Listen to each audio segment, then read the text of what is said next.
There's something haunting about a broken statue. The way its fractured edges seem to hold secrets just out of reach, as if the stone itself is whispering fragments of a story too dangerous to tell. Picture this: you're standing in the shadow of a medieval cathedral, your fingers brushing against the weathered face of a sculpture that was deliberately shattered centuries ago. Who destroyed it, and more importantly, why? These aren't just acts of vandalism or the ravages of time. Every crack, every missing limb, every defaced symbol is a clue to a hidden history, one that official records refuse to preserve. Across Europe, from forgotten chapels to overgrown ruins, 28 such statues stand, or rather lie, in pieces, each guarding mysteries that rewrite what we thought we knew about the Middle Ages. What if I told you that some of these broken figures were meant to be destroyed? That their very existence threatened powerful institutions, and their destruction was a calculated act to erase dissent, suppress rebellion, or bury truths too explosive for their time. Take the so-called Weeping Monk of Burgundy, a statue found with its face smashed beyond recognition, yet locals still swear that on certain nights you can hear it murmur warnings in a language no one speaks anymore. Or the Laughing Knight of Catalonia, whose shattered torso was discovered with cryptic symbols carved into its hidden base, symbols that match no known heraldry or script. These aren't just artistic casualties, they're deliberate silences in the historical record, gaps where the truth was forcibly removed. But here's the thing: destruction is never perfect. Every statue left behind fragments, a hand clutching a strange object, a scrap of inscription tucked beneath a toppled plinth, a face deliberately defaced yet still eerily expressive. And it's in these fragments that the real story survives. Over the next minutes, we'll piece together 28 of these broken puzzles, uncovering the hidden rebellions, forbidden loves, and political scandals that the medieval world tried to erase. You'll see how a statue's ruin might actually be its most telling feature, a deliberate act of defiance, a last stand against oblivion. By the time we're done, you won't look at a shattered sculpture the same way again. Because sometimes what's broken holds more truth than what remains intact. Deep in the ruins of a Burgundian monastery, the Headless Knight stands, or rather, staggers frozen in stone, his armor still bearing the scars of whatever fury tore him apart. This isn't just damage from time or war. The cuts are too precise, the decapitation too deliberate. Local villagers have whispered for centuries that the knight's missing head wasn't just destroyed, it was taken, hidden away because it held something dangerous. Some say a map to a treasure hoard, others claim a secret too explosive to carve into parchment. But look closer, and the real mystery isn't just what was lost. It's what was left behind. The carvings on his armor aren't mere decoration. They're a labyrinth of interlocking lines, a coded blueprint of tunnels rumored to wind beneath the monastery. For years, historians dismissed them as artistic flourishes until a team scanning the ruins with ground-penetrating radar found hollow spaces matching the patterns exactly. And then there's the shield, faint, almost invisible to the naked eye. Someone etched symbols along its edge, not Latin, not any language known to medieval Europe. The closest match, a cipher used by a secretive order of knights accused of heresy, their records burned by the church. But here's the chilling part. The statue wasn't just defaced to punish a dead man, it was a warning. The knight was once Lord Renard de Montferrat, a noble who dared to shelter heretics and hoard texts the church wanted erased. When his rebellion failed, they didn't just execute him, they hacked his likeness apart, ensuring no one would remember him as a hero. yet the stone refused to stay silent. Even Headless, the knight's stance is defiant, 1 foot forward, as if still guarding whatever lies beneath. And that's the irony of broken statues. The very act of destroying them can turn them into something even more powerful, a puzzle that demands to be solved. Now follow that thread of rebellion further, and you'll find the next statue where defiance takes a darker, more personal turn, because sometimes the secrets aren't about treasure or heresy. Sometimes they're about love. In the dim crypt beneath Prague's oldest cathedral, the shattered saint lies in silent rebellion. Once a beacon of hope, its face was methodically obliterated, not by time, but by hands determined to erase its memory. Medieval chronicles dismiss it as the likeness of a disgraced healer accused of witchcraft, but the fragments tell a different story. When researchers X-rayed the broken pieces, they didn't just find stone. Hidden compartments, carefully hollowed out within the statue's torso, still held traces of crushed herbs, some unrecognizable to modern botany. And then there's the hand. Just one survived intact, its fingers curled into a gesture medieval scholars call the Keeper's Seal, a silent plea to guard secrets. This wasn't just a healer.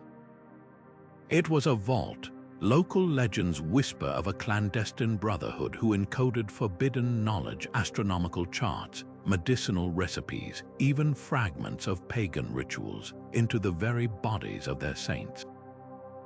Smashing the statue wasn't just punishment, it was a frantic attempt to destroy whatever lay inside. But here's what the destroyers didn't account for: breaking the saint scattered its secrets wider. A single scrap of parchment, lodged in the statue's base and overlooked for centuries, was recently found to bear a single phrase in cipher: "The river remembers what the church burns." Now shift your gaze to the third relic, where destruction takes a darker turn, because some statues weren't just broken to hide truth, they were shattered to unleash something far more dangerous. The next figure we'll examine wasn't merely defaced, it was cursed, its fractures etched with symbols meant to trap rather than reveal. And the chilling part: it might have worked. The riverbank where the cursed Queen of York was found still carries whispers of dread even now, centuries after her stone body was hacked apart and tossed into the mud. Unlike other broken statues, this one wasn't merely defaced. Its limbs were severed with chilling precision, its torso split down the middle, and its head buried separately, as if those who destroyed it feared even a single piece remaining intact. Local folklore claims this was no ordinary queen, but a seer who carved her own prophecy into the statue's base, a warning that a reigning dynasty would fall when the moon drank the sun. The king's response smashed the prophecy to pieces before it could take root, yet the river refused to let her vanish. When archaeologists recovered the fragments, they noticed something unsettling. The breaks weren't just clean, they were ritualistic. Each limb had been struck exactly 3 times, a pattern seen in medieval practices to unmake cursed objects. Even stranger, the statue's remaining hand clutches a hollow space where something, a scroll, a relic, perhaps the prophecy itself, was once hidden. But here's where the mystery deepens. Modern imaging revealed tiny metal fragments fused into the stone, arranged in intricate coils. Some researchers believe they're remnants of a hidden mechanism, a clockwork device meant to trigger something. Was the Queen's prophecy not just words but a physical threat? The legends only grow darker from there. Attempts to reassemble the statue have been met with bizarre misfortunes, tools breaking, blueprints vanishing, even one conservatory fire that started inexplicably in a rainstorm. Coincidence, maybe, but villagers still avoid the riverbank at night, claiming the Queen's voice rises with the tide, her unfinished prophecy hanging in the air like a challenge. And that's the cruel irony of her destruction. By trying to silence her, the king ensured she'd never be forgotten. Every fracture, every scattered piece, screams louder than the whole statue ever could. But if you think this is the darkest secret broken statues can hold, wait until you hear about the next one, where the act of shattering wasn't meant to hide a curse but to unleash one. Beneath the uneven floorboards of a Cologne tavern, the so-called fragmentary friar waits a stone monk with a smile too serene for the horror it once concealed. When workers uncovered its shattered remains, they found something far more sinister than cracks in the surface. The torso had been hollowed out with surgical precision, its cavity packed with brittle vials of long-dried poison. Forensic historians identified the residue as wolfsbane and hemlock, ingredients favored by medieval assassins for their swift, untraceable effects. But here's what chills the blood. These same toxins appear in the death records of 3 rival nobles, all of whom perished mysteriously during a single turbulent summer in the 14th century. The friar's identity deepens the intrigue. Church records list him as Brother Anselm, a quiet scribe who supposedly died of fever. Yet his statue's hidden compartment suggests a darker truth, that he wasn't just a monk, but a courier for a shadowy network that turned piety into a weapon. His pose offers the final clue. One hand rests on a Bible, the other tucked beneath his robes. X-rays revealed that the hidden hand holds not a prayer bead, but a tiny dagger carved from bone. Was this a signal to fellow conspirators, a warning, or perhaps the statue itself was a dead drop, its hollow belly a perfect hiding place for toxins meant to slip past palace guards?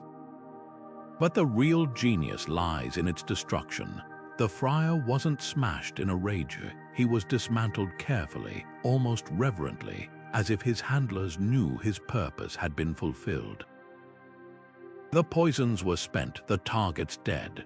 All that remained was to erase the evidence. Yet in their haste, they left behind the most damning proof of all: microscopic traces of gold leaf clinging to the statue's inner chamber, matching the exact purity used in the ducal mint.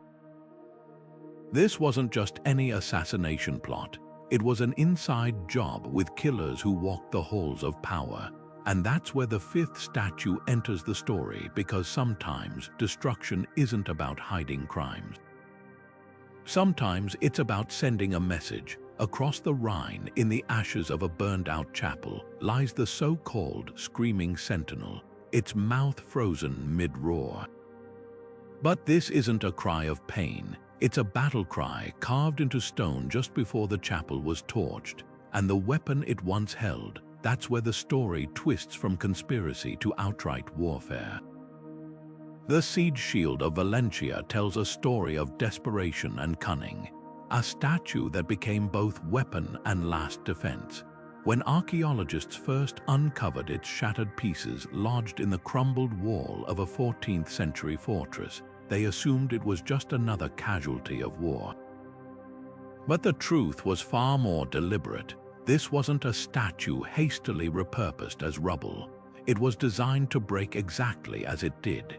Hidden beneath the smooth marble surface, narrow grooves ran along its edges, perfectly fitted to hold razor-sharp blades. And the scorch marks, those weren't from random fires. Someone had tried and failed to reduce it to molten slag, as if the stone itself resisted oblivion.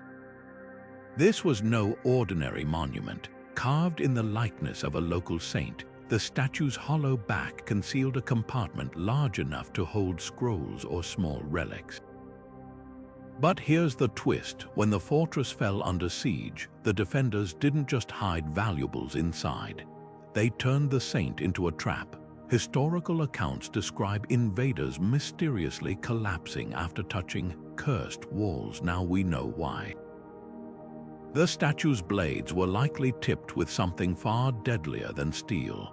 Traces of a sticky, tar-like substance still cling to the grooves, and lab tests confirm it's laced with aconite, a poison medieval warriors called wolf's bane. Yet the most haunting detail isn't the hidden weapons, it's the statue's face. Unlike the others we've examined, this one wasn't defaced by enemies. Its features were carefully, almost reverently, chipped away by its own creators, as if by stripping its identity, they transformed it from a sacred object into something else entirely, a nameless soldier in a war fought with shadows. The siege failed, the fortress fell, but the statue's final act, that might have been its most defiant, because when the invaders finally breached the walls, they didn't find treasure or documents in that hidden compartment. Just a single, blood-stained chess piece, a knight left where anyone would see it, a taunt, a message, or maybe a promise that the game wasn't over. Now, follow that thread of rebellion to the sixth statue, where broken stone becomes a language of silent defiance.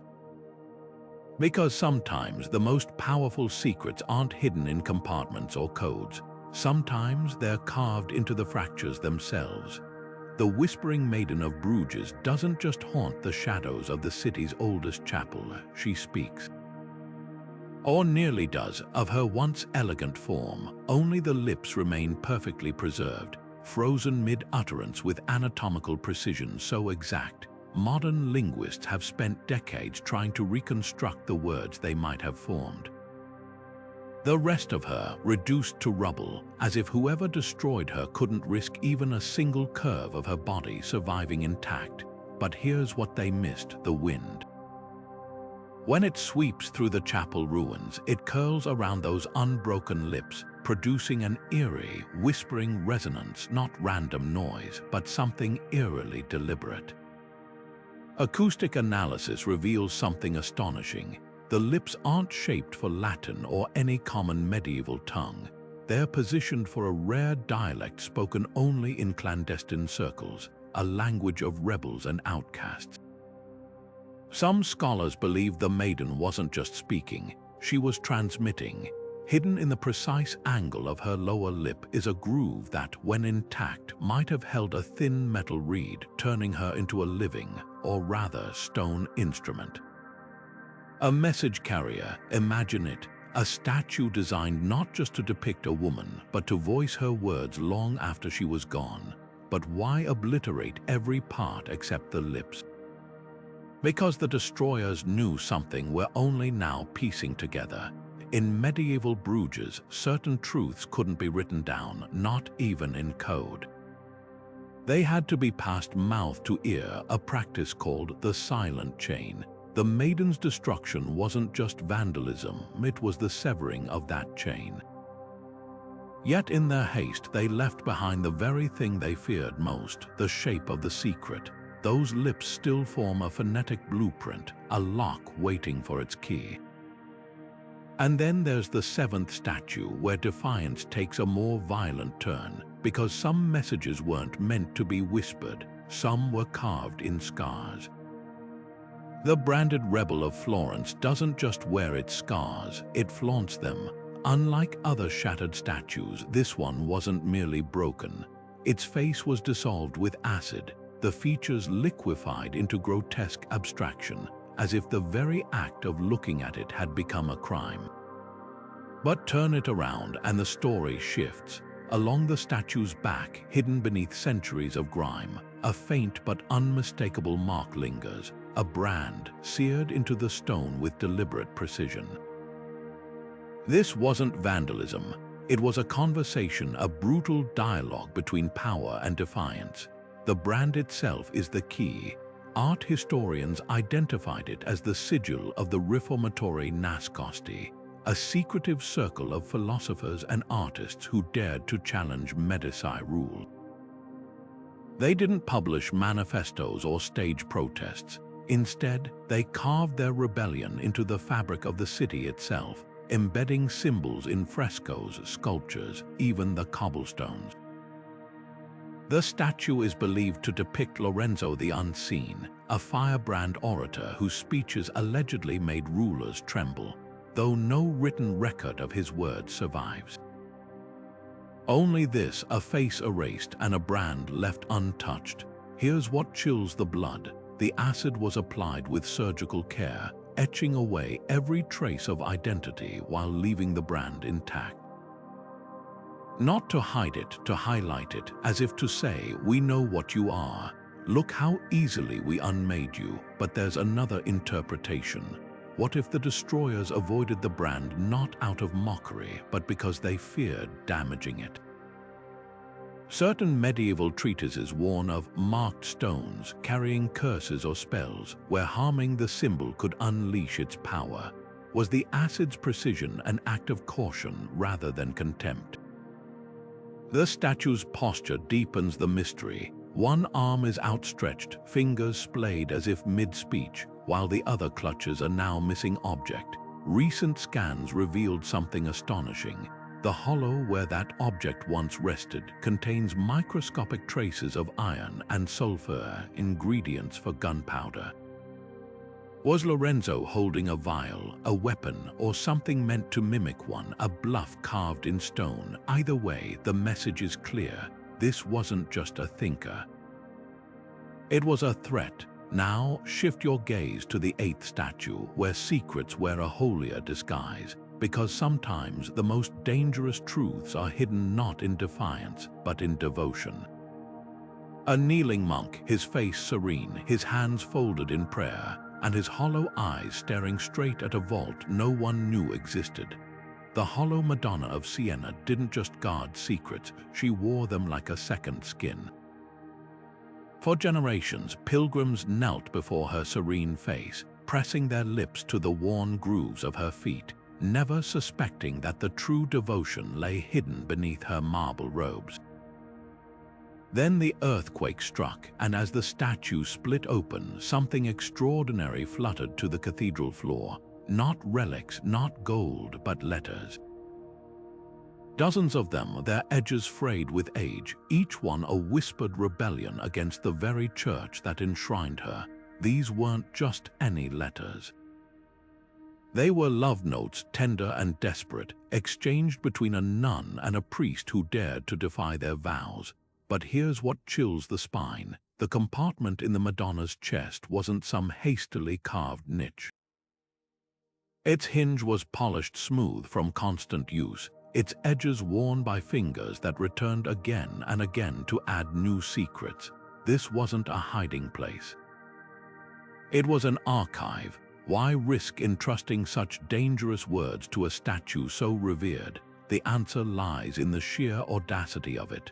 No one would think to search a sacred icon for scandal, especially one kissed by countless faithful. The letters themselves reveal a cunning system, written in cipher, their ink fading to near invisibility unless held at a specific angle to the light. Some even bear faint traces of wax, suggesting they were once sealed with a ring now lost to history. But the most telling detail, the Madonna's expression.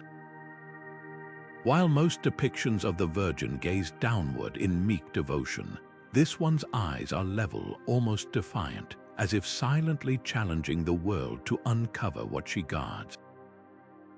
And then there's the hinge. Modern conservators found something unexpected when they examined it: tiny notches along the mechanism, each one corresponding to a date in the liturgical calendar. Was the compartment only opened on certain feast days, or did the lovers use the church's own rhythms to mask their meetings? Either way, the statue didn't just conceal their affair. It participated in it, its hollow chest a silent accomplice to heresy. Now, follow that thread of hidden knowledge to the 9th statue, where the stakes grow even higher. Because some secrets weren't just about love, they were about power, and the destroyers didn't just smash this next figure. They tried to unmake it completely, as if the mere memory of what it represented could topple empires.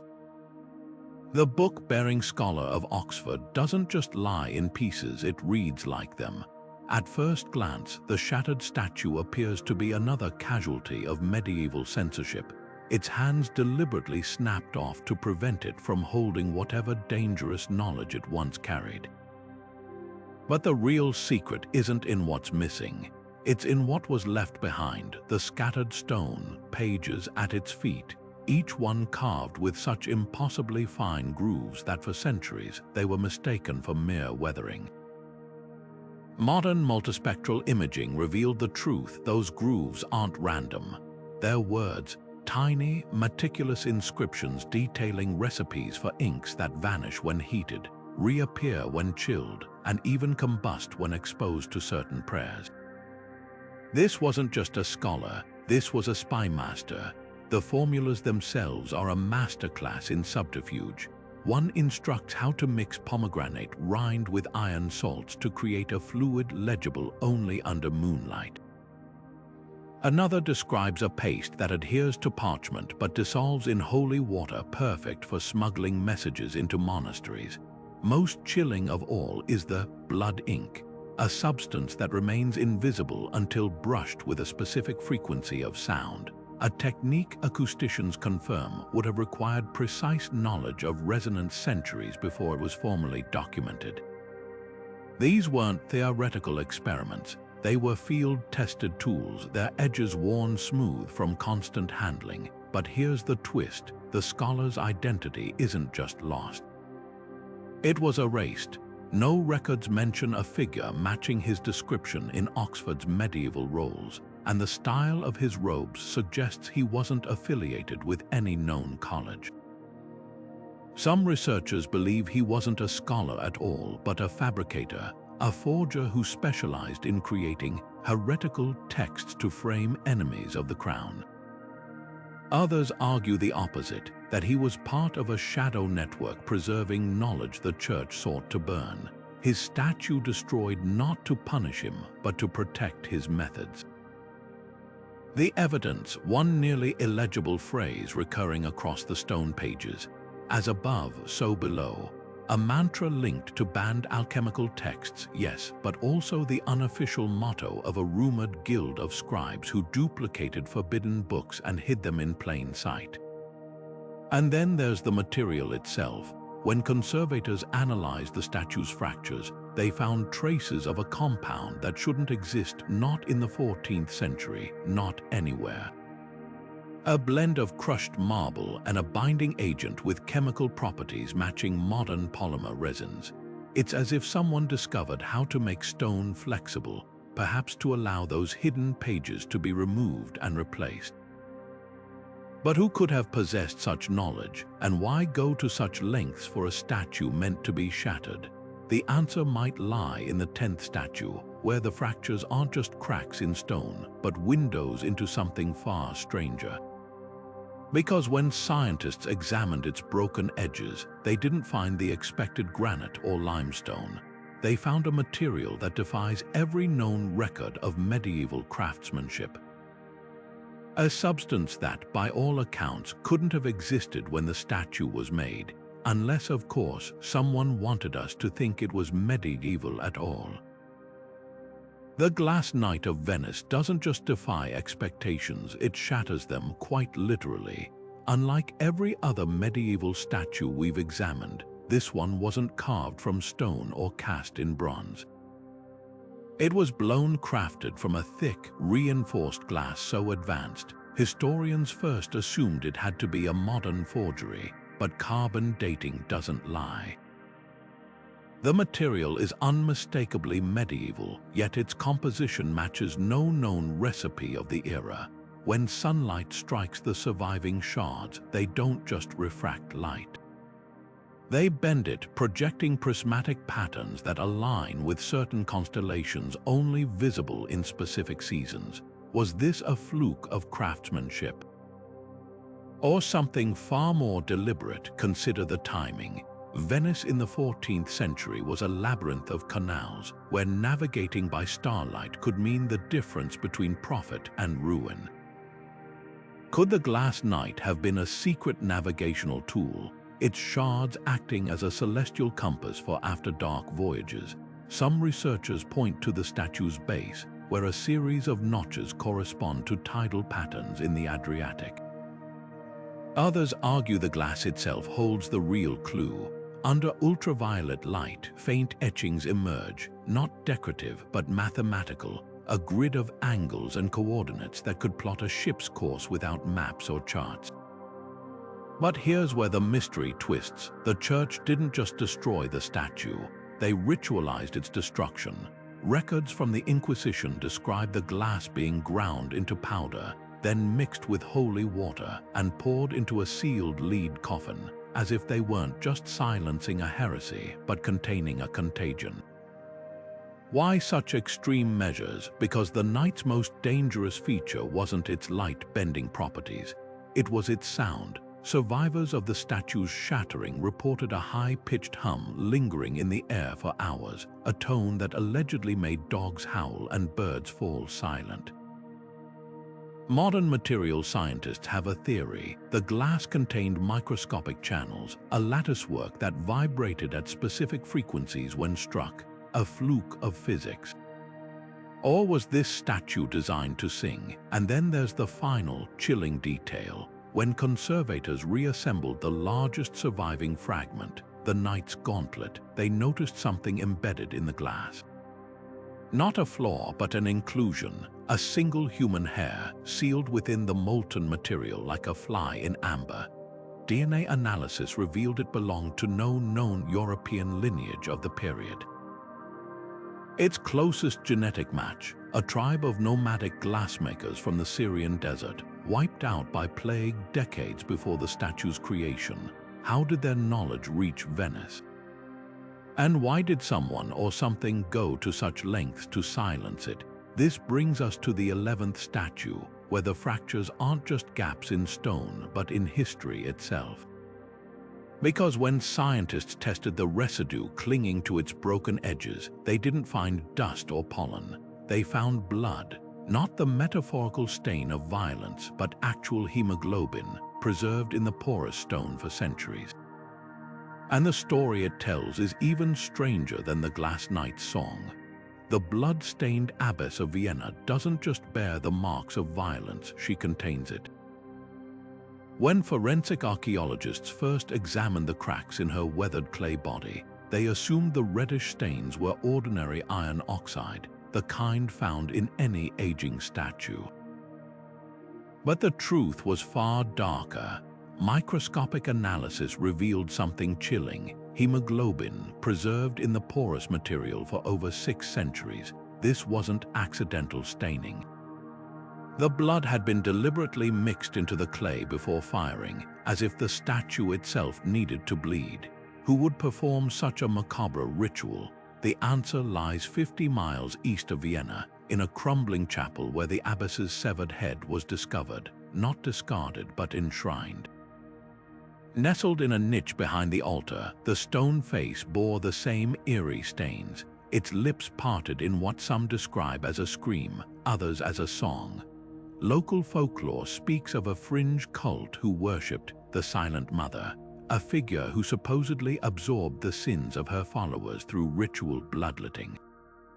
But here's the twist. Historical records suggest the real Abbess Mathilda was no saint. She was accused of poisoning an entire convent's well to cover up her affair with a blacksmith, though the charges were never proven. The statue's wounds tell a grimmer story. The deep gouges along its neck match exactly with a rare execution method reserved for treason, the threefold cut, a technique designed to ensure the head would never reunite with the body in the afterlife. Was the statue's destruction an act of posthumous justice, or something more twisted? The cult's own texts, scrawled in the margins of a stolen psalter, hint at both. They call the abbess the unforgiven bride, a title that suggests not reverence but a kind of eternal punishment. Perhaps the blood in the clay wasn't tribute. Perhaps it was a prison. Now shift your gaze to the 12th statue, where violence becomes a language, because the next figure wasn't just shattered, it was sculpted to break in a way that would tell its own story. The so-called executioner's apostle of Normandy bears fractures so precise, they map onto a medieval torture manual's diagrams. Every crack, every missing limb, aligns with a specific method of judicial punishment. But here's what chills the bones. The statue was designed this way from the start. Examination of the marble's grain reveals that the artist intentionally weakened certain joints, ensuring the figure would shatter along predetermined lines when struck. The left arm snaps cleanly at the wrist, mirroring the amputation prescribed for thieves.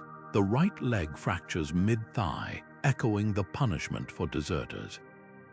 Even the statue's missing tongue, a detail first assumed to be vandalism, matches the penalty for perjury. This wasn't just art imitating life, it was art anticipating destruction.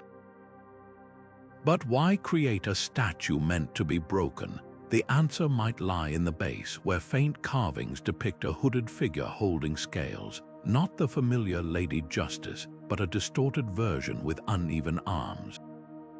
Scholars believe this was the work of a secretive guild of executioners, men who lived on society's fringes yet held terrifying power. The statue may have served as both training tool and warning, its carefully engineered fractures demonstrating their craft to apprentices while reminding the public of their reach. The most unsettling detail, though, isn't in the breaks, it's in what survived intact. Amid the shattered limbs, the statue's heart remains whole, a smooth, unblemished sphere of marble nestled within the ribcage. Modern scans confirm it's not a natural formation. Someone hollowed out the chest and placed this perfect sphere inside before sealing it, a symbolic act of mercy. Or something more pragmatic. Executioner guilds were known to preserve relics, fingers, teeth, even hearts, as talismans against the ghosts of those they'd killed. Perhaps this unbroken heart wasn't meant for the living to see. Perhaps it was meant to placate the dead. And that brings us to the 13th statue, where the cracks aren't just wounds, they're a map. Because when researchers traced the fractures in the next figure, they didn't find random damage. They found a perfect replica of a forgotten city's streets, etched in broken stone. The axe-cleft king of Normandy didn't just fall to violence, he was designed for it. Unlike other shattered statues, this one bears a single, brutal wound, a diagonal gash so clean it could have been made yesterday. But the precision is the problem. Medieval axes didn't leave cuts this surgical unless wielded with terrifying expertise, or unless the stone was deliberately weakened beforehand. And that's where the horror sets in. When conservators examined the fracture under magnification, they found something no one expected: tiny, regular notches along the break, as if the blade had followed a pre-scored path. This wasn't random vandalism, it was target practice. Local chronicles tell of a shadowy brotherhood known as the Kingmakers, who trained for regicide not on wood or straw, but on stone effigies of their future victims. The logic was chillingly practical. Stone doesn't bleed or scream, but it does teach a swordsman exactly how much force is needed to cleave a man from shoulder to hip. The statue's missing left hand deepens the mystery. Found buried separately beneath a nearby chapel, its fingers are curled into a gesture medieval texts call the Oathbreaker's Fist, a silent accusation against rulers who violated their coronation vows. Was this statue a warning, a rehearsal, or something even darker, a ceremonial stand-in destroyed in place of the real king during some long-forgotten ritual? Now shift your gaze to the 13th statue, where destruction becomes cartography, because when researchers pieced together the fragments of the so-called mapmaker's daughter, they didn't just see broken stone. They saw streets laid out in precise, interlocking shards. The fractures form a near-perfect replica of a lost medieval district, one that vanished from all records after the Great Fire of Rouen. But here's the twist: the map isn't of the city as it was. It's the city as someone wanted it to burn. The fragments don't just outline buildings, they highlight weak points: grain stores next to tanneries, narrow alleys that would trap fleeing crowds, even the exact location of a well that historical documents claim was operational but the map marks as dry. This wasn't art imitating life, it was sabotage disguised as art. Some scholars believe the statue was a blueprint for arsonists, its destruction a test run for the real fire.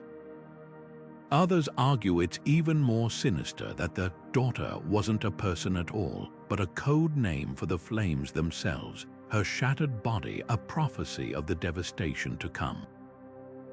The most chilling detail, though, isn't in the map, it's in the material. The statue isn't carved from local limestone, but from a rare, porous sandstone that absorbs smoke like parchment. Centuries later, if you press a damp cloth to the fractures, it still releases the faintest scent of charred oak. A coincidence, maybe, but in the ashes of Rouen, they still tell stories of a girl who walked through walls of flame unharmed, her skin cool to the touch, her footsteps leaving no mark. They called her the Firekeeper, and they say she's the one who taught the sparks where to bite. Now, follow those embers to the 14th statue, where the fractures aren't just cracks in stone, but in time itself. Because when conservators tested the residue clinging to its broken edges, they didn't find soot or blood. They found something far stranger, traces of a substance that shouldn't exist in medieval Europe. A powder that burns without flame, leaves no ash, and sings in a voice no human throat could replicate. The puzzle saint of Catalonia doesn't just lie in pieces, it waits in them. Scattered across 7 villages, each fragment of this shattered statue holds a secret that only makes sense when reunited. The left hand, found buried beneath an olive grove, bears 7 etched lines intersecting at odd angles. The right foot, recovered from a dry well, shows a cluster of dots too precise to be accidental. Even the statue's torso, half submerged in a creek for centuries, reveals grooves that early archaeologists mistook for weathering until someone noticed they aligned perfectly with the phases of the moon. But the real revelation came when a team of historians finally assembled the fragments. The lines weren't random. They formed a star chart, one that pointed unerringly to a remote monastery nestled in the Pyrenees. And here's where the mystery deepens. In that monastery's cellar, hidden beneath layers of whitewash, a fresco mirrors the statue's celestial map down to the last detail, except for one addition, a single red star painted directly above a loose stone in the floor. Beneath it, nothing, no treasure, no relics, just an empty space roughly the size of a human skull. Was this a guide for pilgrims seeking spiritual enlightenment? A coded map to hidden wealth, or something far stranger? The monastery's records offer no answers. They do, however, mention a silent brother who visited annually to read the walls, a phrase once dismissed as poetic nonsense. Until researchers discovered the fresco reacts to ultraviolet light, revealing hidden annotations that shift with the seasons. Suddenly, the statue's destruction takes on new meaning. Its pieces weren't just scattered, they were planted, each village entrusted with guarding a fragment of a larger truth. And then there's the metal core. When conservators scanned the largest surviving piece, the saint's hollowed-out head, they found something that shouldn't exist. A slender rod of unknown alloy, its surface etched with symbols that glow faintly under blacklight. Metallurgists still can't identify its composition. It's not bronze, not iron, not any medieval alloy on record. But here's what chills the blood. The symbols match no known language, yet they're arranged in precise mathematical sequences, some mirroring calculations that wouldn't be formalized for another 3 centuries. This wasn't just a statue, it was a vessel, a silent keeper of knowledge so dangerous someone took a hammer to it rather than risk its message being whole. Yet in breaking it, they may have ensured its survival, because now, scattered across time and terrain, the puzzle saint's secrets are everywhere at once, hidden in plain sight, waiting for the right moment to align. Which brings us to the 14th statue, where the fractures aren't just gaps in stone, but in our understanding of history itself. Because when scientists tested the residue clinging to its broken edges, they didn't find dirt or oxidation. They found traces of a metal that shouldn't exist, not in the medieval world, not in any world. A metal that sings when struck and hums in the dark like a living thing. The iron-cored monk of Tuscany doesn't just lie broken, it hums. When a conservator accidentally passed a magnet over its shattered torso, the tool jerked violently, as if pulled by invisible hands. Beneath the weathered stone surface, hidden for centuries, ran a latticework of iron rods, arranged with eerie precision to mimic a human skeleton. But this wasn't just reinforcement. The rods intersect at joints that shouldn't move yet show where patterns suggesting they once did. This monk wasn't just a statue, it was a machine. Rumors of medieval automata have persisted for centuries, dismissed as fanciful legends until now. The monk's internal structure reveals a sophistication that rewrites our understanding of medieval engineering. The iron ribs aren't random. They're counterweighted with hollow cavities at the wrists and ankles that might have held hidden mechanisms. Some researchers believe it could pivot at the waist or even raise its arms in benediction, powered by water or concealed clockwork. But here's the chilling part: the statue's fractures aren't accidental. They follow the iron framework exactly, as if someone knew precisely where to strike to paralyze it forever. Why destroy such a marvel? The answer might lie in the monk's missing hands. Unlike the rest of the statue, they weren't merely broken off, they were melted, the iron cores reduced to slag. Local archives mention a demon-ridden idol burned by Franciscan friars in 1423, its limbs thrashing like a living thing until the flames consumed it. Was this hysteria, or did the monk move in ways that terrified its creators? Now, shift your gaze to the 15th statue, where the fractures themselves hold a luminous secret. Because when conservators switched off the lights and shone ultraviolet lamps on the so-called cracked Madonna of Umbria, the statue didn't just reveal hidden damage, it blazed. Every fissure glowed an eerie blue, as if the stone had swallowed moonlight. At first, scientists assumed it was microbial growth or mineral deposits. But the luminescence wasn't biological, it was chemical, a pigment mixed into the statue's mortar that reacts to ultraviolet light with uncanny intensity. Medieval artisans had no knowledge of UV-reactive compounds, or did they? The formula matches descriptions in a banned alchemical text called the Lumen Codex, which claimed certain crushed gemstones could trap starlight in mortar. The Madonna's glow isn't random. The brightest fractures trace constellations visible only on the winter solstice, while fainter lines map the path of Venus across 8 years. This wasn't vandalism, it was an astronomical clock, its celestial map revealed only when the cracks themselves lit up. But the real mystery isn't the how, it's the why. Why hide a star chart in damage meant to be invisible without modern technology? Unless, of course, the statue wasn't meant for human eyes at all. Some scholars point to the Madonna's missing eyes, not gouged out but carefully removed, their sockets polished smooth. As if something was meant to look through them. And that's where the 16th statue waits, because when researchers reassembled its shattered face, they didn't just find stone.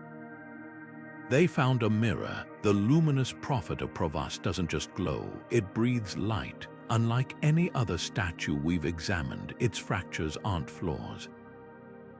They're deliberate channels carved with such precision that when candlelight flickers against them, the entire figure seems to pulse with an eerie blue-white radiance.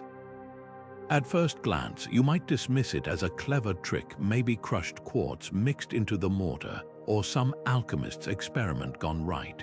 But here's what chills the spine: the glow isn't random. It follows a pattern pulsing brightest along the statue's outstretched fingers and the hollow of its throat, as if tracing the path of some invisible energy. Was this meant to dazzle pilgrims during midnight mass, or something far stranger? Hidden in the cathedral's archives is a single, crumbling folio that calls the statue the Dreaming Sentinel, claiming it could sing men awake when the moon was full. Modern mineral analysis reveals the truth behind the glow, a rare compound of barium and strontium aluminate, substances medieval artisans had no business knowing how to refine. Yet somehow they did, and they didn't just embed it haphazardly, they layered it in concentrations that respond to specific temperatures. A candle's flame makes it shimmer. A human touch that makes it flare, but the real secret isn't in the light, it's in the dark. When all illumination fades, the prophet's eyes continue glowing faintly for exactly 33 minutes, a number with eerie resonance in medieval mysticism. Some scholars believe this was a countdown, a celestial timer hidden in plain sight. Others argue the statue was a living, or rather stone oracle, its luminous cracks acting as a kind of divination board. Hold a candle at the right angle, and the light races along certain fractures to point at carved symbols along the base: a crescent, a sword, a crown. A prophecy in 3 parts waiting for flame to give it voice. Now shift your gaze to the 16th statue, where light gives way to weight, and where the stone itself holds a code more intricate than any cipher.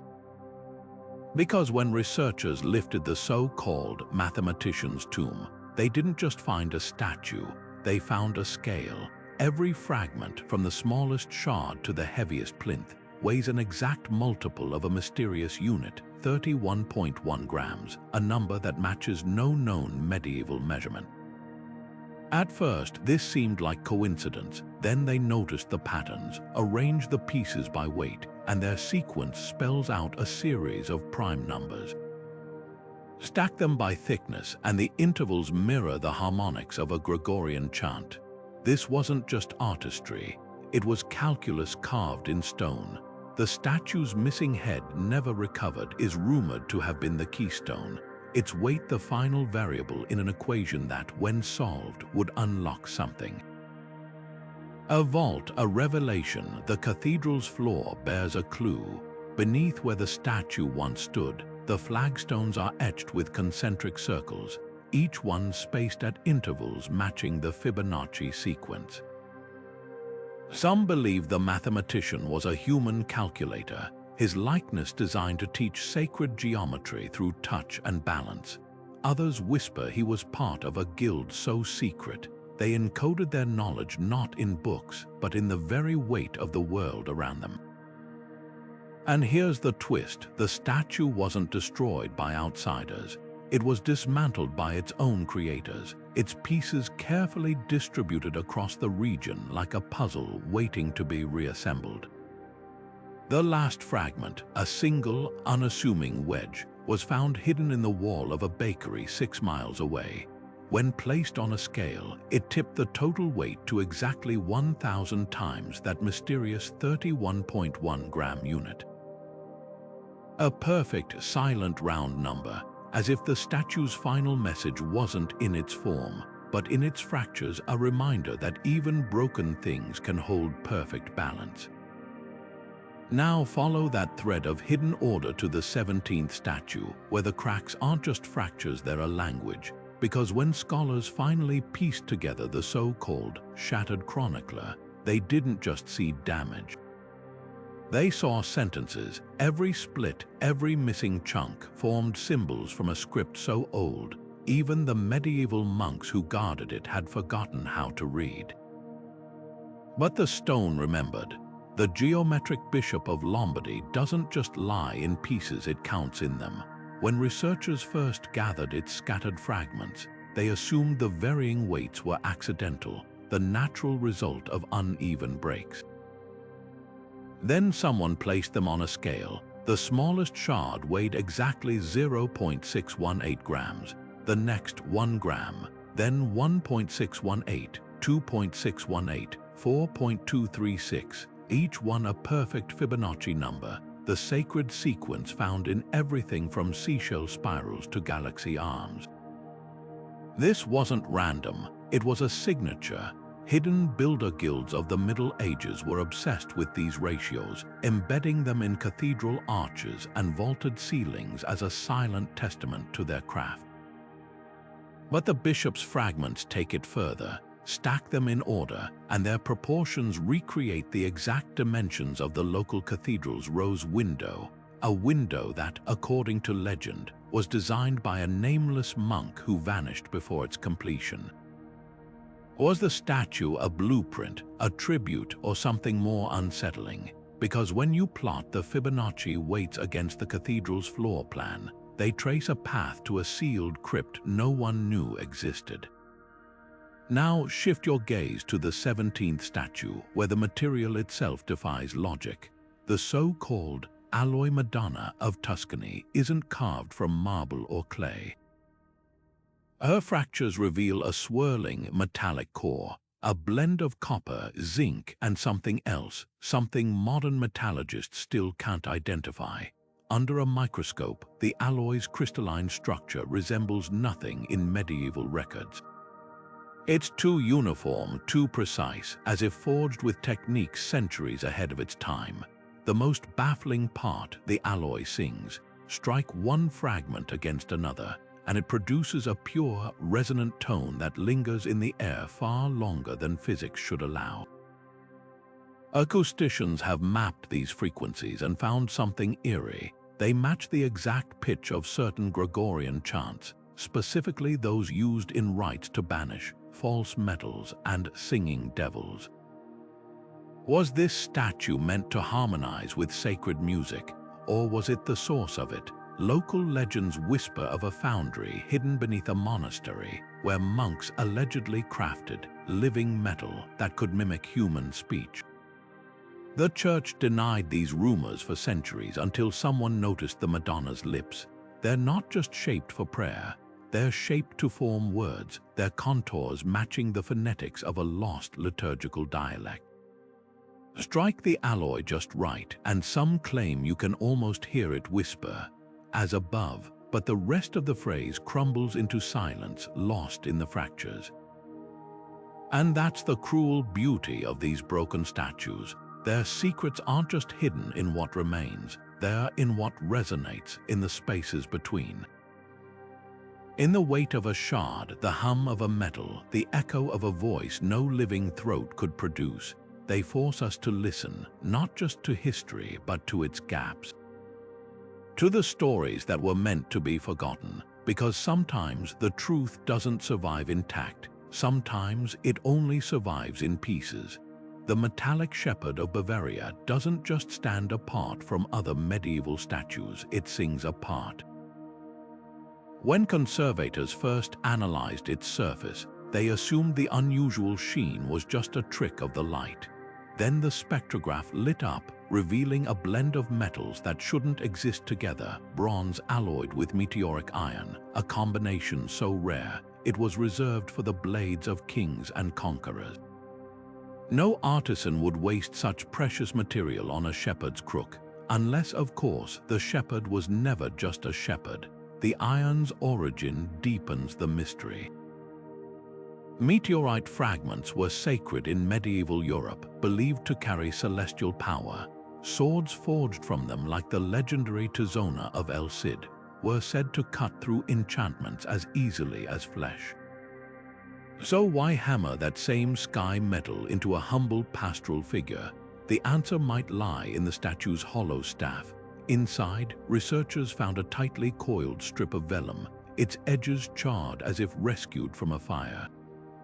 The text is fragmentary, but one phrase repeats like an incantation.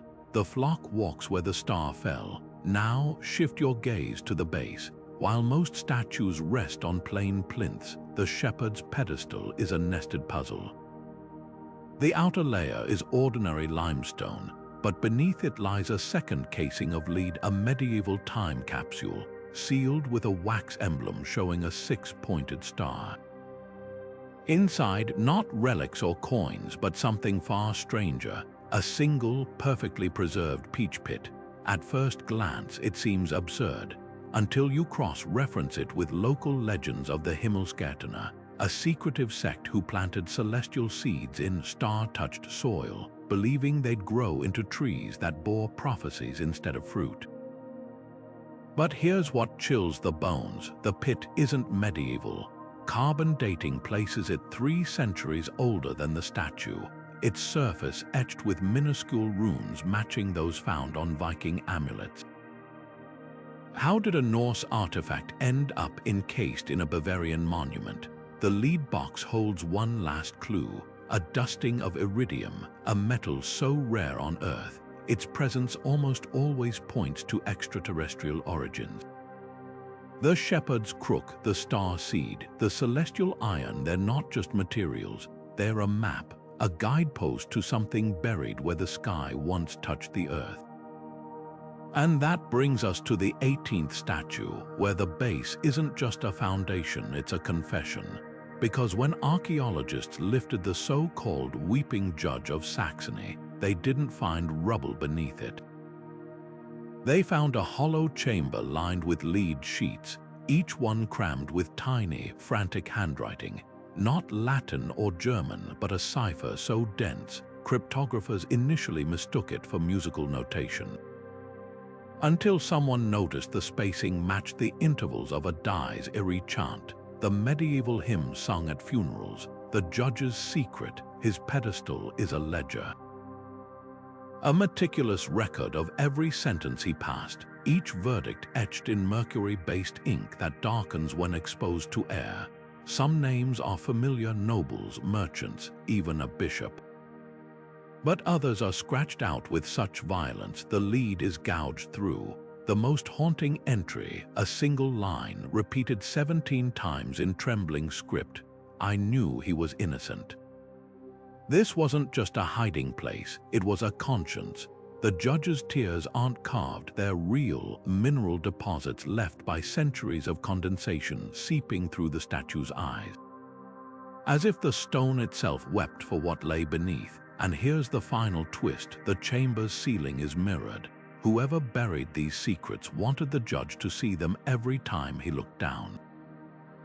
Not to forget, to remember. Now follow that thread of guilt to the 19th statue, where the fractures aren't just cracks in stone, but injustice itself. Because the next figure we'll examine wasn't shattered by vandals or time. It was broken from the inside out, as if something within it refused to stay buried. The foundation Virgin of Aquitaine doesn't just stand on sacred ground, she guards what lies beneath it. When excavators first lifted her weathered plinth, they expected rubble. Instead, they found a time capsule of terror: 12 glass vials meticulously sealed with wax, each containing a single grain of wheat, a silver coin, and a scrap of parchment bearing a name. At first glance, it seemed like a simple offering, a prayer for prosperity buried beneath the statue's feet. But the names told a darker story. Cross-referenced with medieval tax rolls, they matched families accused of harboring unclean blood, lineages rumored to carry everything from heresy to the plague. Was this a blessing or a curse? The answer might lie in the Virgin's own wounds. Her outstretched hands are shattered, the fingers splintered as if she'd been caught mid-gesture, reaching for something or perhaps pushing it away. Local legends speak of a harvest judge, a shadowy figure who decided which households would eat and which would starve when famine gripped the region. The statue's hollow eyes, mismatched in size and shape, only deepen the unease. One pupil is wide, almost pleading, the other narrows to a slit, as if frozen mid-squint. Some claim this was intentional, a silent warning that the Virgin saw both mercy and judgment in equal measure. But here's the twist: the scroll's ink is laced with something far more sinister than iron gall. Spectral analysis revealed traces of nightshade and belladonna, poisons medieval scribes called the devil's ink for their ability to seep into skin. Was this list meant to be read aloud, and if so, by whom? The vials offer a clue. Each grain of wheat inside is shrunken, stunted, as if blighted before it was sealed away. Coincidence or a ritual ensuring the named family's fields would wither as surely as their reputations. Now, shift your gaze to the Virgin's feet. The plinth beneath her isn't solid stone. It's a patchwork of fragments, each one scavenged from different ruins, a heretic's tomb, a burned synagogue, even the threshold of a leper colony. This wasn't just recycling, it was alchemy. Medieval builders believed such materials could trap misfortune, turning the statue itself into a lightning rod for divine wrath. And the Virgin's most chilling feature, her lips. Unlike the serene smiles of most Madonnas, hers are parted slightly, the upper lip curled as if mid-snarl. Some say it's a trick of erosion. Others insist it's the moment she was silenced, caught between a blessing and a curse. Which brings us to the 19th statue, where the eyes aren't just watching. They're arguing, because when you stand before the so-called split-gaze Sentinel of Lorraine, one eye stares directly at you, the other looks just past your shoulder as if tracking something or someone behind you. And that's where the real mystery begins. The heterochromatic Saint of Navarre doesn't just watch, it judges with two different eyes. One gleams deep blue, carved from lapis lazuli so pure it seems to hold a fragment of the sky. The other is black as a starless night, polished obsidian that reflects nothing, not even light. This wasn't artistic flair, it was heresy carved in stone. Medieval texts speak of a cleric who dared to preach that God had two faces, one of mercy, one of wrath, and that true faith meant embracing both. The Church's response was swift. They shattered the statue, scattering its pieces across 7 kingdoms. But here's what they couldn't destroy: the eyes. Those mismatched orbs survived intact, hidden by followers who believed they held prophetic power. The lapis eye, when placed in sunlight, casts a beam so precise it aligns with the summer solstice sunrise over a distant mountain pass. The obsidian one, when submerged in water, reveals faint carvings along its edge, a spiral of symbols matching those found in forbidden Gnostic texts. Together, they form a silent debate, a theological argument frozen in mineral. Was the saint a visionary or a blasphemer? The answer might lie in the statue's most haunting feature, its mouth. Unlike typical saints whose lips are sealed in prayer, this one's are parted mid-word. Forensic sculptors reconstructed the probable shape of that unfinished syllable. It wasn't amen. It was why. Now, shift your gaze to the 20th statue, where gravity itself seems to rebel, because the so-called floating apostle of Aragon doesn't just lie broken. Its fragments hover, not metaphorically, literally. When archaeologists first unearthed the shattered pieces, they assumed the lightweight stone was pumice. Then they placed a fragment on a scale. It weighed nothing, not close to zero, precisely zero. The material defies every known medieval crafting technique. It's not volcanic, not ceramic, not any substance recorded in alchemical texts. Under magnification, its structure resembles bone, but bone woven with metallic threads thinner than spider silk, arranged in fractal patterns that pulse faintly when exposed to certain frequencies. Local legends claim the statue was carved from a meteorite that fell near a monastery, its strange properties attributed to celestial origin. But here's the unsettling truth: the stone isn't stone at all. It's a composite, a manufactured material with properties that shouldn't exist in the 14th century, or any century, the apostle's most enigmatic fragment. A single floating finger, its tip pointing upward. When placed in a vacuum chamber, it doesn't drift aimlessly. It aligns, turning slowly until it aims at a fixed point in the northern sky, the same celestial coordinate where, in 1572, a new star flared bright enough to be seen at noon before vanishing forever. Coincidence, or was this statue designed to track something beyond our world? The church tried to burn the fragments. They wouldn't ignite. They tried to sink them in molten lead. They floated to the surface. In the end, they sealed them in an iron chest and dropped it into the deepest part of the Ebro River. 3 days later, the chest washed ashore empty. The fragments were found back in the ruined chapel, arranged in the shape of a cross, as if they'd returned home, and that's the cruel irony of these broken saints. The more violently you try to silence them, the louder they speak. Not in words, not in stone, but in the spaces between, where gravity fails, where eyes watch in two colors, where the very act of destruction becomes part of their story. Because some truths don't just survive being shattered, they thrive on it, which brings us to the 21st statue, where the cracks aren't just fractures in stone, but in reality itself. Because when researchers reassembled the so-called mirror-faced prophet, they didn't just see their reflections staring back, they saw something else moving behind them. The buoyant Friar of the Baltic doesn't just float, it escapes. Carved from a pumice-like stone so light, even the largest fragments bob like corks in water, this statue wasn't just destroyed. It was repurposed. Fishermen along the Baltic coast whisper of a time when their nets hauled up more than fish-strange, waterlogged parcels wrapped in oilskin, each one tethered to a piece of the friar's shattered body. At first glance, they seemed like debris, but inside, messages, dozens of them written in cipher on parchment so thin, it could be rolled into a hollowed-out finger or tucked inside a floating rib. This wasn't just clever smuggling, it was rebellion carved in stone. The friar's porous material made it the perfect courier, immune to water damage, too light to sink, and indistinguishable from driftwood to prying eyes. But here's the twist, the statue's buoyancy wasn't an accident.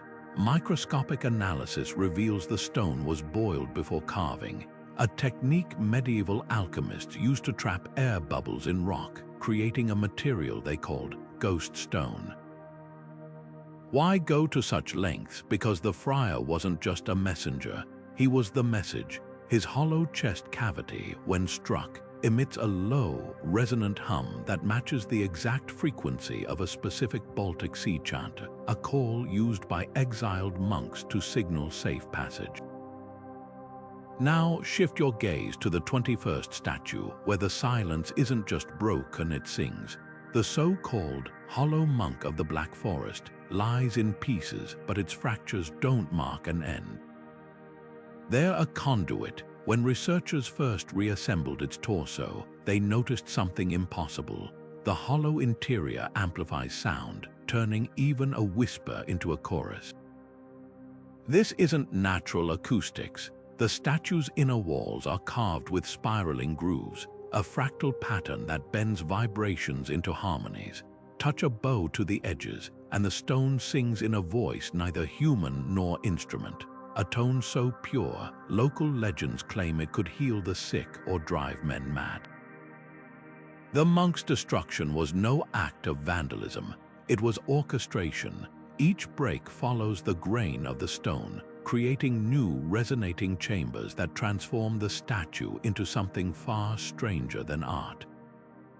It's an instrument, a weapon, a key, because when the fragments are arranged in a specific semicircle, the vibrations align to form a chord medieval theorists called the Devil's Interval, a dissonance so unsettling it was banned from church music. Was this statue meant to summon something or silence it? The answer might lie in the monk's missing hands. Unlike the rest of the body, they were ground to powder, as if someone feared what they might conduct. And here's the final revelation. The monk's song changes with the weather. On humid nights, the tone drops to a subharmonic rumble, a frequency known to trigger avalanches in the Alps.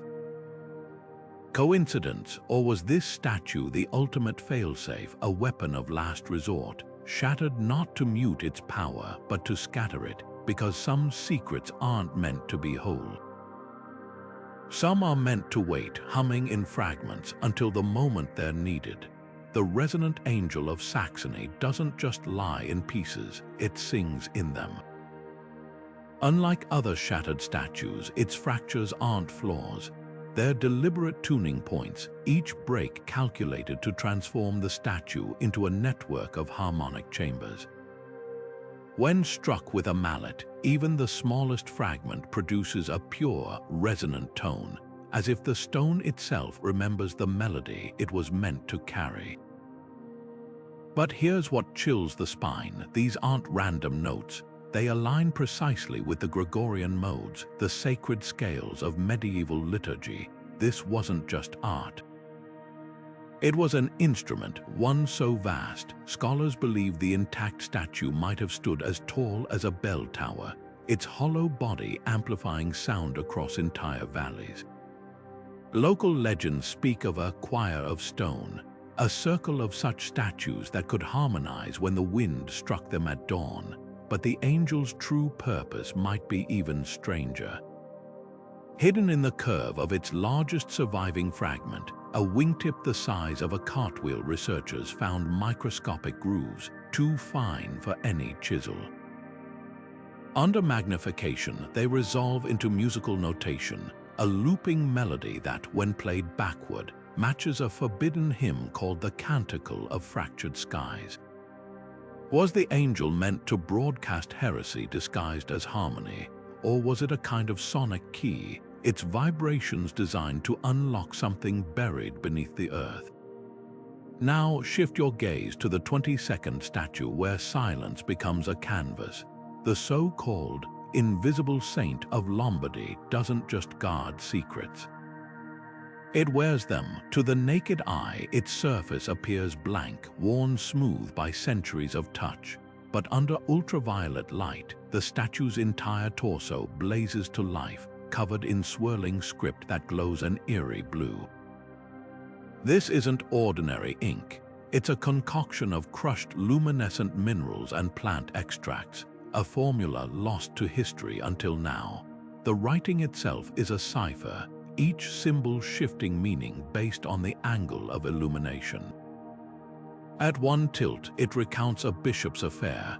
At another, it diagrams a network of hidden tunnels beneath Rome. The most chilling revelation: the ink isn't medieval. Chemical analysis places its origin in the Renaissance, centuries after the statue was carved. Someone added these secrets later, turning the saint into a living, or rather stone, archive. But why choose a statue already ancient by then? Because the saint's material holds the answer. Its marble is laced with tiny quartz veins that act as prisms, refracting light in ways that make the ink visible only under precise conditions. This wasn't just a hiding place, it was a lockbox, its contents meant to be found only by those who knew exactly how to look. And here's the cruel irony: the statue's face is gone, obliterated by what seems like brute force. But the breaks are too clean, too surgical. Someone didn't just destroy it, they excised it, as if the face itself held the key to reading the invisible text. A final safeguard, ensuring the saint's secrets would remain half-told forever, because some truths aren't meant to be seen. They're meant to linger in the gaps, waiting for the right light to fall. The blank-faced martyr of Umbria doesn't just hide its secrets, it burns them into visibility. At first glance, this weathered statue seems almost featureless, its surface smoothed by time into eerie anonymity. But touch a heated blade gently to its chest, and the stone reacts like parchment held to a flame. Faded pigments bloom across its body, revealing a fresco so explosive it was deliberately concealed beneath layers of calcified dust. The scene: a bishop kneeling before a hooded executioner, his mitre torn away, his hands bound not with rope but with pages of scripture. This wasn't just art. It was an accusation. The heat-activated pigments are a medieval magician's trick, a blend of crushed cobalt and rare earth minerals that darken at specific temperatures. Scholars believe the statue stood in a chapel where sunlight through stained glass would have warmed it just enough to unveil the heresy for brief, terrifying moments before cooling hid it again. A clandestine revelation meant only for those who knew where to look. But here's the twist: the fresco isn't static. As the heat spreads, the pigments shift, the bishop's face morphing into three different figures, a chilling indictment of corruption across generations. Now shift your gaze to the 23rd statue, where the dust itself is deadly. The so-called Ashen Sentinel of Lombardy wasn't merely broken. It was pulverized, its fragments ground into a fine powder that still clings to the ruins where it once stood. At first, archaeologists assumed the powdery residue was ordinary erosion until a conservator collapsed after inhaling it. Lab tests revealed the truth. The statue's stone was laced with cinnabar, a mercury-based pigment medieval artists used for its vivid red hue. But this wasn't careless material choice, it was sabotage. The Sentinel's pose holds the clue. Reconstructed from scattered shards, it once pointed toward a now-vanished abbey where mercury was allegedly distilled into holy elixirs. Chroniclers wrote of monks who developed tremors and madness after years spent copying texts near the statue. Coincidence, perhaps, but when researchers sifted the toxic dust, they found something worse than mercury, flecks of a glass-like substance that, under magnification, resolves into microscopic blades. Someone didn't just want the statue gone, they wanted its destruction to harm. Was this a weapon disguised as devotion? The Sentinel's base offers a final, chilling hint. Carved into the plinth is a single word nearly worn away, respice, Latin for look back, a warning, a curse, or perhaps an invitation to see what happens when stone isn't just broken but weaponized. Because some statues don't just guard secrets, they are the danger. The poisonous guardian of Lorraine doesn't just warn intruders, it breathes death. Unlike other medieval statues, its weathered surface hides a lethal secret. Veins of arsenic-laced stone woven through its core like a serpent's nest. At first glance, the pale green streaks in the marble seem like ordinary mineral deposits, but touch them in the wrong light, or worse, inhale the dust from its fractures, and you join the dozen thieves who collapsed clutching their throats in this chapel over the centuries. This wasn't accidental. The arsenic isn't random contamination. It's concentrated along the statue's outstretched hands and the grooves of its robe, as if the very folds of stone were designed to shed poison when brushed against. Why arm a statue like a weapon? The answer might lie in its missing eyes. Unlike typical saints whose hollow sockets suggest stolen gems, the guardians were never carved at all. Instead, its face is smooth as a river stone, featureless except for two shallow depressions where pupils should be. Local legends speak of a blind watcher who protected relics not by sight, but by touch. Any hand that strayed too close to the altar it guarded would emerge trembling, then numb, then lifeless. Modern conservators confirmed the horrifying genius behind it. The statue's arsenic isn't static. It leaches out in humid conditions, coating the surface with a nearly invisible film. A thief wouldn't just steal, they'd carry their death home in their paws. But here's the chilling twist: the arsenic isn't native to Lorraine's quarries. Geochemical analysis traces it to mines in the Harz Mountains, over 300 miles away, a region infamous for its ghost pits, where medieval miners whispered of veins that ate men alive. Someone went to terrifying lengths to procure this stone, hauling it across kingdoms just to carve a single, lethal sentinel. Was it mere practicality? Or something darker? The statue's base holds a clue, a crude etching of a scorpion, its tail curled to strike. In alchemical texts, this symbol didn't mean poison. It meant patience. Now, turn your gaze to the 24th statue where the shadows aren't just absence, but a clock. The Sundial Saint of Provence doesn't just mark time. It wields it. At dawn, its jagged silhouette stretches across the chapel floor like a sundial's gnomon, the cracks in its broken body casting razor-thin lines that align with symbols carved into the flagstones. But this isn't some simple solar tracker. The markings correspond to no known calendar instead. They chart the unequal hours of medieval monastic life, those mysterious intervals between prayer cycles that modern clocks forgot.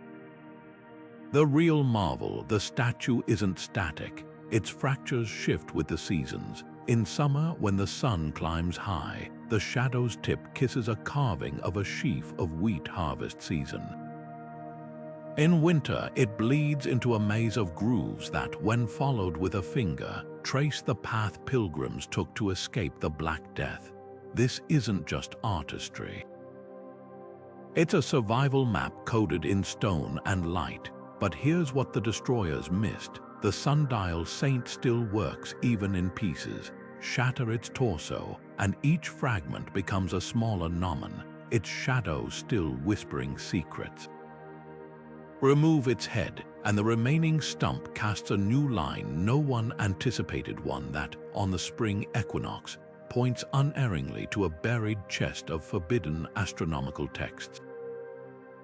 The church tried to silence time. Instead, they multiplied its voices because some truths don't just endure being broken, they reconfigure, and in the shards they grow louder.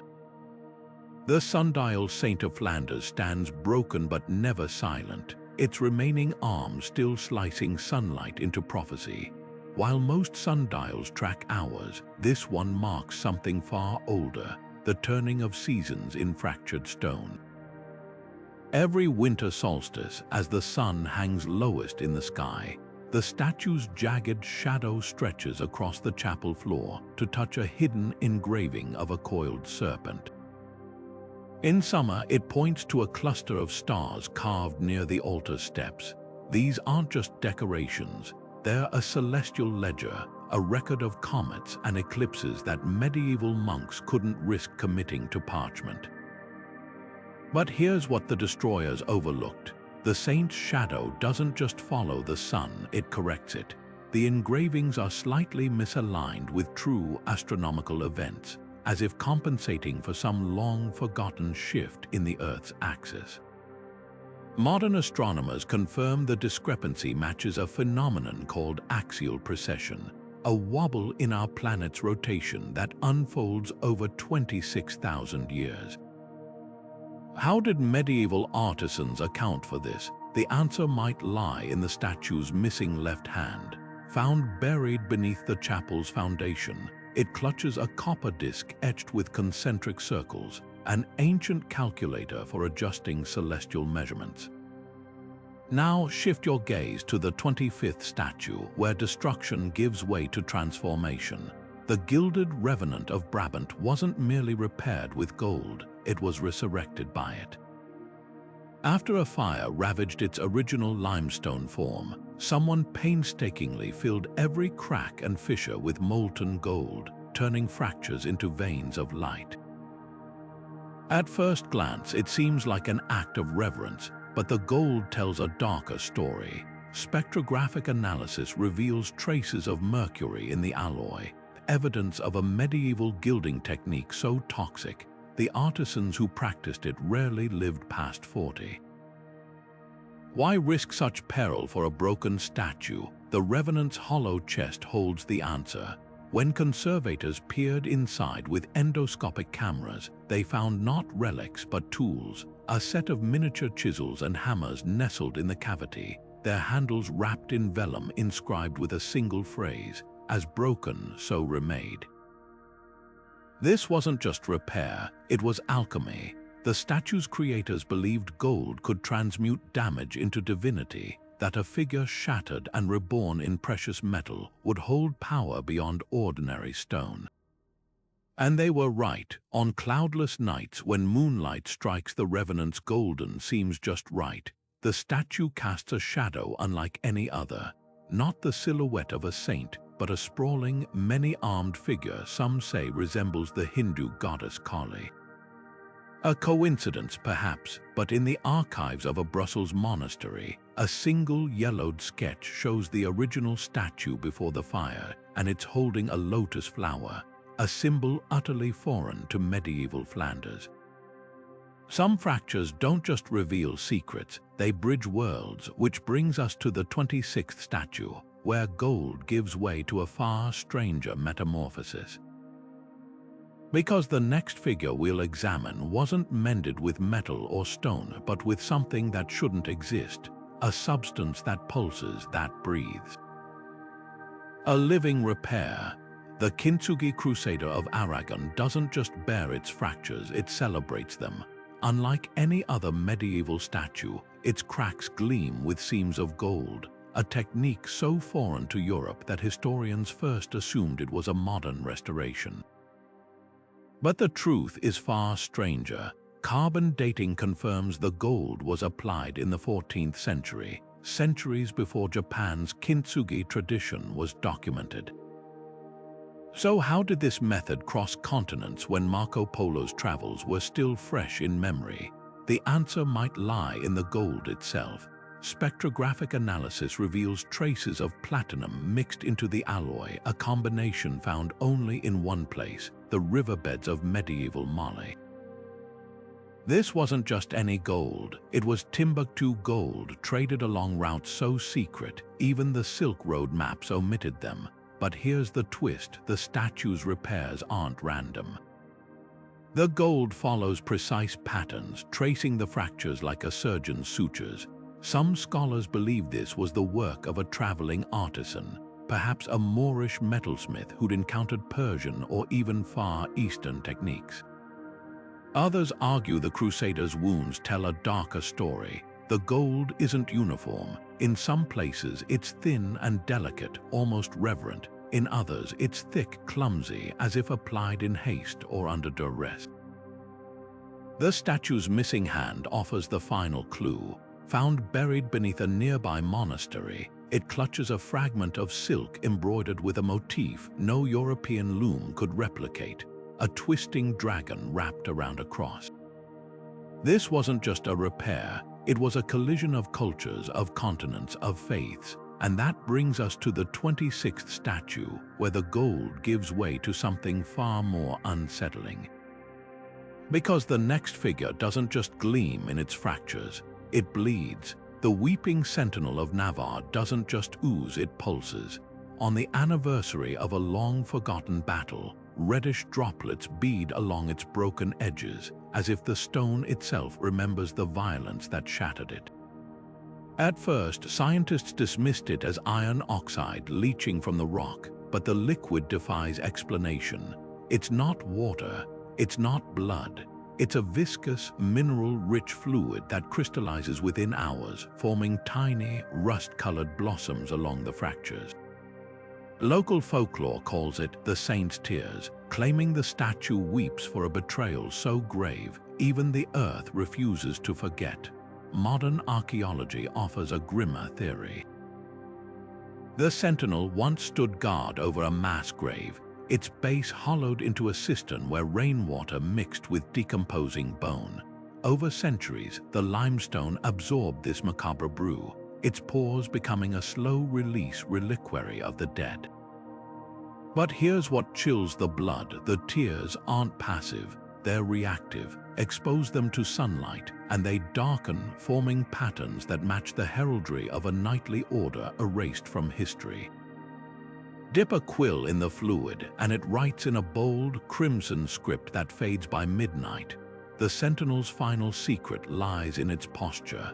Unlike other weeping statues, its face isn't tilted downward in sorrow. It's raised, its shattered lips parted as if howling at the sky. Some say it's a curse, others insist it's a warning, but the truth might be simpler and far more terrible. Sometimes stone doesn't just remember, it witnesses, and on quiet nights when the wind dies and the droplets fall, you can almost hear what it's trying to say. The weeping Madonna of Galicia doesn't just cry, she bleeds history. Nestled in a moss-draped chapel where the air hangs thick with salt and incense, this statue's wounds never heal. When the coastal fog rolls in, crimson streaks emerge along her fractured cheeks, tracing paths down her stone robe like slow-moving rivers. Pilgrims kneel to catch the rust-colored droplets in vials, whispering prayers for ailments no physician can cure. But here's the truth the faithful never learned. These aren't holy tears. They're the echoes of a massacre. Scientific analysis revealed the shocking source of the miracle. The statue's base is carved from a rare iron-rich limestone, quarried from a cliffside where medieval soldiers once executed prisoners. Over centuries, rainwater seeped through blood-soaked soil, saturating the stone with oxidized iron. Now, when humidity rises, the statue weeps the very minerals that stained the earth centuries ago. But the real secret lies deeper.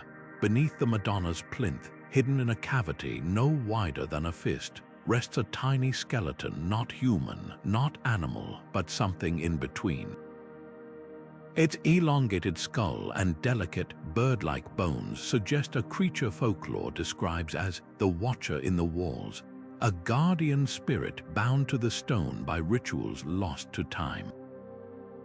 Local archives tell a fractured tale. In 1522, a nun named Beatrice claimed the statue spoke to her during a storm, its voice like wind through a hollow tree.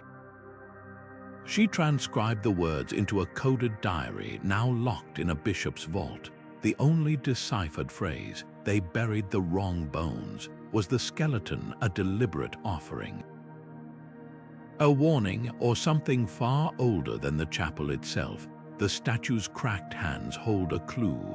Their fingers aren't clasped in prayer, they're cupped, as if cradling something invisible. Recent thermal imaging confirmed it. A temperature anomaly pulses in that hollow space, warmer than the surrounding stone, as if something still lingers there, waiting to be found. Now turn your gaze to the 27th statue, where the fractures aren't just hiding history, they're hiding flesh. The so-called bone-veiled Saint of Castile appears ordinary at first glance, a serene figure draped in carved folds of marble. But when struck by morning light at the perfect angle, the stone becomes translucent, revealing a nightmare suspended within. Nestled inside the statue's chest cavity, perfectly preserved by some alchemy beyond medieval science, lies a human nervous system, every nerve, every ganglion, threaded through the rock like lace. This isn't some macabre accident. The nerves are arranged with anatomical precision, following pathways described in no medical text until the 19th century. Even stranger, they're not fossilized. Microscopic analysis shows traces of collagen, a protein that should have decayed centuries ago. The preservation method remains a mystery, though hints linger in the saint's shattered back. The fractures there aren't random, they form a spiral pattern matching diagrams in banned Arabic surgical manuscripts, texts that spoke of ensoling stone by merging it with living tissue. But here's what chills the blood: the nerves react.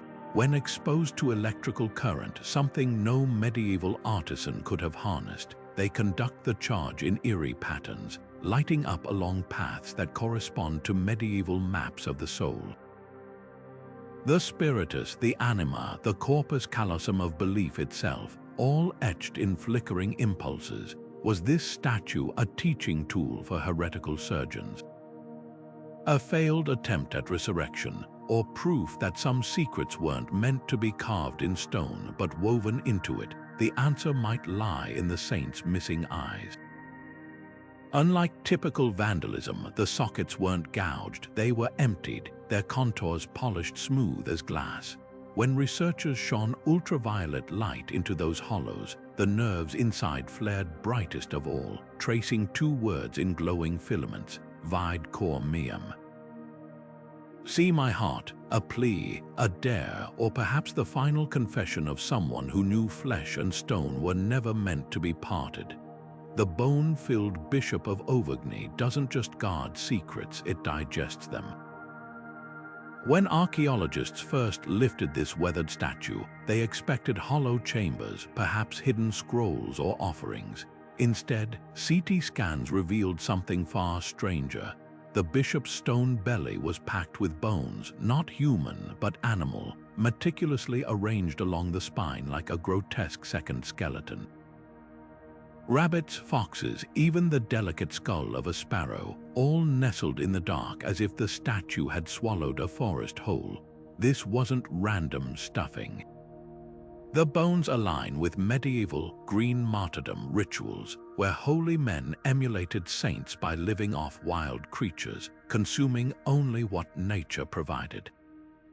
But here's the twist: the bones show no signs of butchery, no knife marks, no breaks for marrow. These weren't meals, they were messengers. Each creature held symbolic meaning. The fox for cunning, the sparrow for souls in transit, suggesting the bishop wasn't just a man of God, but a keeper of older, earthier wisdom.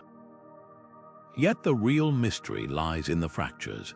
Unlike other statues, the bishop's cracks don't zigzag randomly.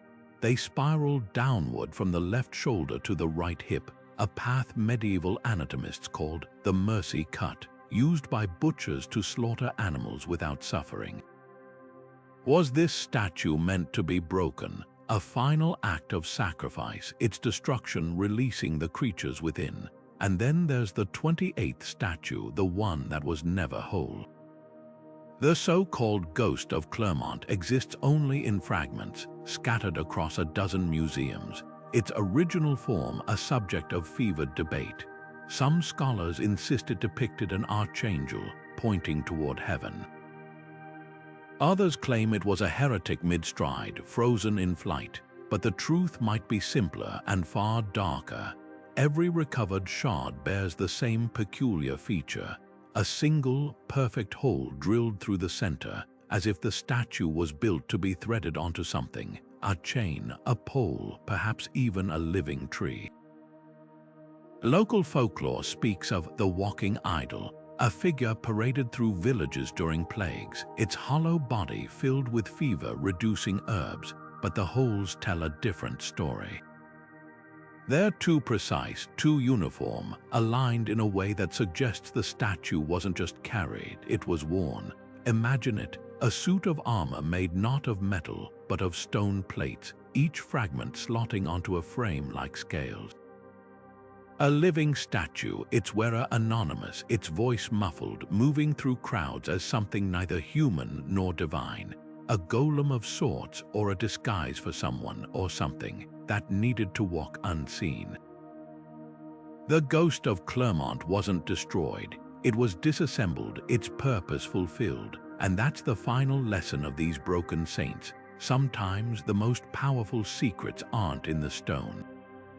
They're in the spaces between the gaps where history breathes, where the fragments wait to be reassembled into a truth we're only beginning to understand.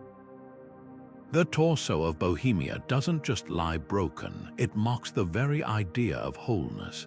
Unlike every other statue we've examined, this one was born fragmented, its creator chiseling it with deliberate incompleteness. At first glance, it seems like another casualty of time, another relic waiting to be pieced back together. But look closer, the edges of its fractures are too smooth, too considered. There's no violence here, no act of censorship or rebellion, just a quiet, devastating truth. Some things were never meant to be whole. The artist's notes, hidden for centuries beneath the statue's base, call it the truth of all monuments. Not a depiction of a saint or king, but a meditation on decay itself. The torso's missing limbs weren't hacked away. They were omitted, the stone left rough where shoulders should be, as if the figure emerged halfway from the quarry before deciding it had seen enough of the world. This wasn't laziness, it was philosophy carved in stone. medieval Bohemia was a cauldron of religious wars and shifting powers, where dynasties rose and crumbled within a generation. In that chaos, the artist asked, why build for eternity when even the mightiest cathedrals will one day be dust? But here's the twist: the torso isn't just a statement. It's a mirror. The hollow space where its heart should be isn't empty, it's shaped like a reliquary, its interior walls carved with hundreds of tiny, interlocking hands. Some clasp, some push away, others curl into fists, a silent chorus of human frailty, hidden where only the brave would dare to look. Modern conservators used endoscopic cameras to map the chamber, revealing something even more astonishing: the hands aren't static. They spiral inward, growing smaller and more intricate as they descend, until the final palm at the very center cradles a single word in cipher: remember. Not pray or repent, just remember. The statue's base holds the final clue. Unlike typical plinths, which bear inscriptions of devotion or power, this one is blank, except for a single, shallow groove running diagonally across its surface. At first, researchers assumed it was damage. Then someone placed a sundial nearby. At noon on the summer solstice, the shadow aligns perfectly with the groove, casting a line that points unerringly to a nearby hillside. Excavations there uncovered nothing but a flat stone, its surface worn smooth by centuries of footsteps. No treasure, no tomb, just a place to sit and watch the horizon. Perhaps that's the real secret. The 28th statue wasn't made to be worshipped or feared. It was made to dissolve, to remind us that even the grandest monuments are only pauses in time's current. And in that humility, it achieves what no intact masterpiece ever could. It outlives its own meaning, becoming something new with every generation that studies its fractures. Because true permanence isn't in stone, it's in the act of looking again and again at what's missing.